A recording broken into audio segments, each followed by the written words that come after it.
VIP System. Chapter 8. System Users. "Hey, make way!" A woman's ragged voice echoed outside.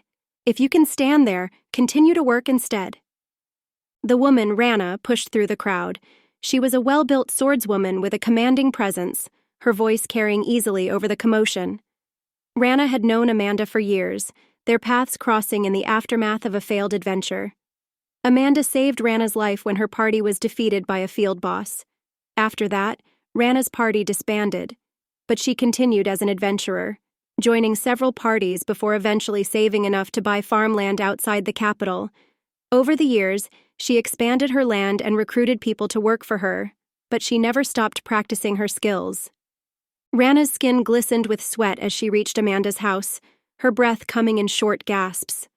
The immense aura she felt moments ago was unlike anything she had experienced, even in the face of a field boss. It was as if an army of field bosses had descended upon them. Rana burst through the door of Amanda's home and immediately saw the mess. Blood and vomit stained the floor, and Amanda stood next to Leo, looking pale and sobbing softly. Rana's eyes narrowed as she took in the scene. She moved forward, her boots thudding against the wooden floor. "Amanda, what happened?" she demanded, her voice softer than usual, but still firm. She noticed Amanda's dress was slightly tucked upwards and reached out to pull it back into place. "I think you've done more than enough, Amanda," Rana said gently. Amanda looked at her, a weak smile forming before she lost consciousness. Rana caught her and carried her to the other bed, tucking her in with care. "You overexerted again," she muttered, brushing a stray lock of hair from Amanda's face. "Let me handle this for now." After ensuring Amanda was comfortable, Rana turned her attention to Leo. Her eyes squinted as she examined him closely. "I thought her gift should fit perfectly on you," she muttered. "Or did you just gain some muscles?" She looked around the room, taking in the chaotic scene.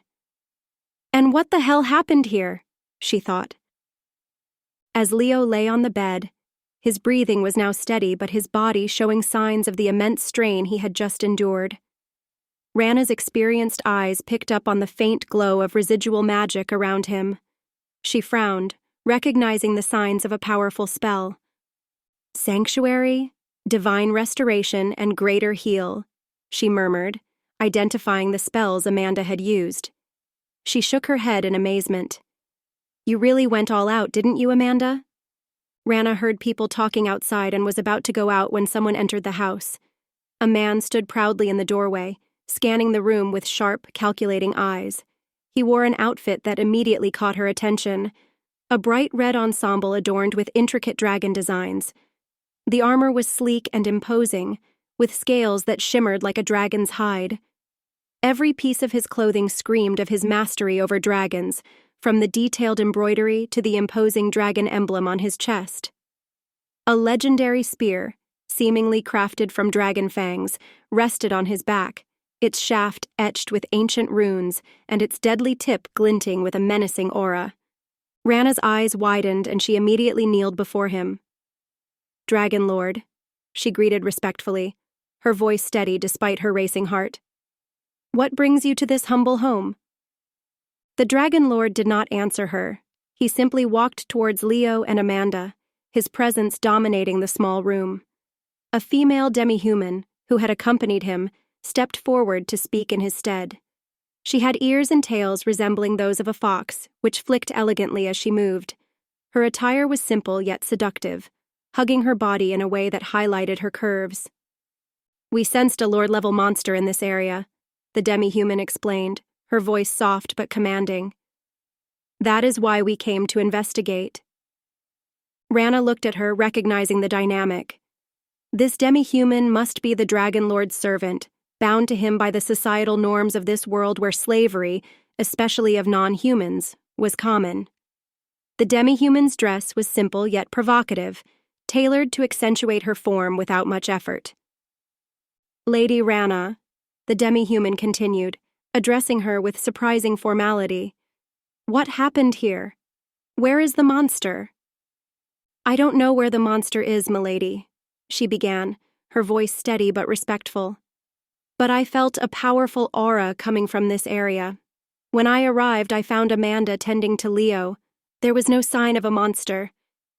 The demi-human's eyes narrowed slightly, her ears twitching with interest. An aura that strong, and yet no monster? She asked, her tone probing. What could have caused it? The Dragon Lord leaned closer, examining Leo with a scrutinizing gaze. After a few moments, he sighed heavily and shook his head. We wasted our time, he muttered, his voice filled with disappointment. There's no trace of the aura we felt earlier. The boy on the bed is just a normal person.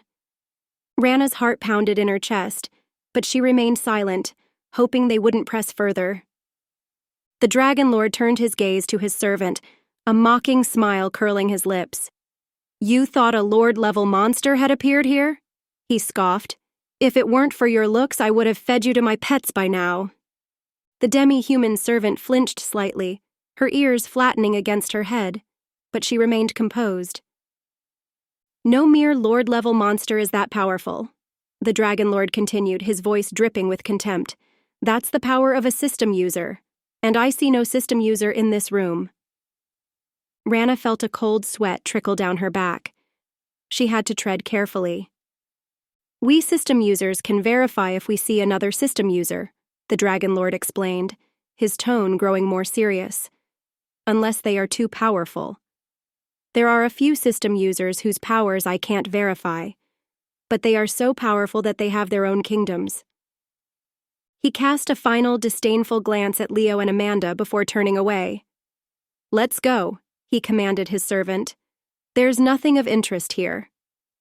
The demi-human servant bowed slightly and followed him out, her tail swishing behind her. Rana watched them leave, her mind racing with a mix of relief and dread. After a while, Rana called some of her men to help clean the house. They worked swiftly, removing the blood and vomiting and tidying up the place. Once the cleaning was done, they left, but Rana stayed behind, ensuring everything was in order before nighttime. She looked at the two still lying in their beds and sighed softly. She moved to the kitchen and started preparing the food she had brought. As she sliced the vegetables, her mind drifted back to the events that had unfolded earlier. Hero. My ass, she muttered under her breath. Rana's hands worked methodically as she remembered the past. Seth, now known as the Dragon Lord, had always been a bully and a womanizer. Coming from a wealthy family, he had access to the finest equipment and weapons, which only fueled his arrogance. Then, during a quest, he had received a system, which made him even worse and more powerful. He had even left his family, claiming they were unworthy of him. Despite his power, Rana knew he lacked real experience. Her keen eyes could easily distinguish between an adventurer who had earned their skills through hard work and one who relied solely on their equipment and system powers.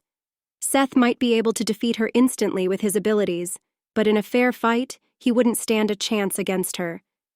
She glanced at Leo, pondering. But not this one, she thought, studying his form. Did Leo always have that body? She couldn't remember, but now he looked like an adventurer with years of experience. Shaking her head, she returned to cooking, the rhythmic chopping of vegetables grounding her thoughts. Her mind wandered to other system users she respected, like the king of their kingdom. Not only was he powerful due to his system, but he was also a master swordsman. From her past quests, Rana has learned that the system grants specific power upgrades. For example, the Dragon Lord system gave Seth access to dragon skills and abilities.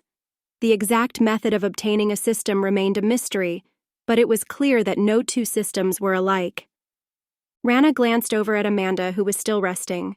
She sighed in relief. It's a good thing Amanda was exhausted and not looking her best, she thought. I don't know what I would have done if that Dragon Lord had tried to take advantage of her. The kitchen is filled with the aroma of cooking food, blending with the soft glow of the evening light filtering through the windows. Rana's thoughts settled as she focused on preparing a hearty meal for her friends.